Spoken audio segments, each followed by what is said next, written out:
The term cyborg is not the same thing as bionic, biorobot or android. It applies to an organism that has restored or enhanced abilities due to the integration of some artificial component or technology that relies on some sort of feedback. While cyborgs are commonly thought of as mammals, including humans, they might also conceivably be any kind of organism. D.S. Hallisey's Cyborg Evolution of the Superman in 1965 featured an introduction which spoke of a new frontier that was not merely space, but more profoundly the relationship between inner space to outer space, a bridge between mind and matter. In science fiction, the most recognizable portrayal of a cyborg is a human being with visibly mechanical parts, such as the superhero Cyborg from DC Comics or the Borg from Star Trek. But cyborgs may also be portrayed as looking more like robots or more like ordinary humans.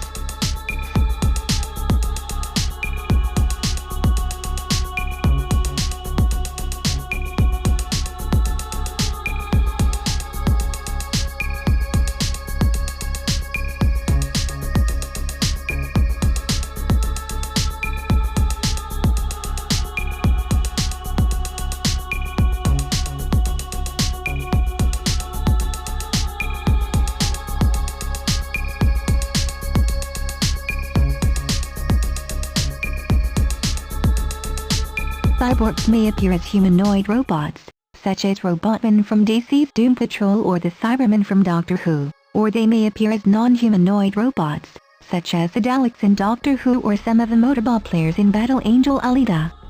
More human-appearing cyborgs may cover up their mechanical parts with armor or clothing, such as Darth Vader from Star Wars or Misty Knight from Marvel Comics. Cyborgs may even have mechanical parts or bodies that appear human. The $6 Million Man and the Bionic Woman had bionic parts that looked like the body parts they replaced.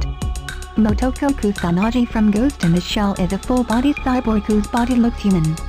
In the examples mentioned, as well as many more, it is common for cyborgs to have physical or mental abilities beyond what humans are capable of. They may have super strength, enhanced senses, computer-assisted brains, or built-in weaponry.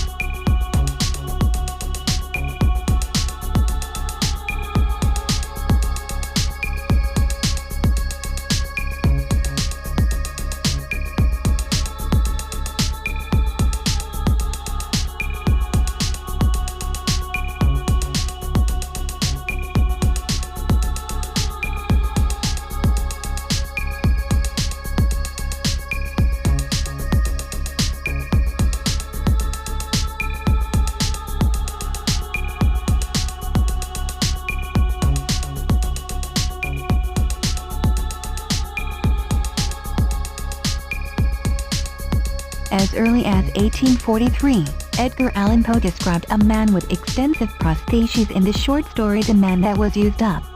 In 1911, Jean de la Hire introduced the Nyctalope, a science fiction hero who was perhaps the first literary cyborg. In Le Mystère des Sexes v. Edmund Hamilton presented space explorers with a mixture of organic and machine parts in his novel The Comet Doom in 1928. He later featured the talking, living brain of an old scientist, Simon Wright, floating around in a transparent case, in all the adventures of his famous hero, Captain Future. He uses the term explicitly in the 1962 short story, After a Judgment Day, to describe the mechanical analogs called Charlies, explaining that cyborgs, they had been called from the first one in the 1960s. Cybernetic organisms. In the short story No Woman Born in 1944, C.L. Moore wrote of Deirdre, a dancer, whose body was burned completely and whose brain was placed in a faceless but beautiful and supple mechanical body. The term was coined by Manfred E. Clynes and Nathan S. Klein in 1960 to refer to their conception of an enhanced human being who could survive in extraterrestrial environments. For the exogenously extended organizational complex functioning as an integrated homeostatic system unconsciously, we propose the term cyborg.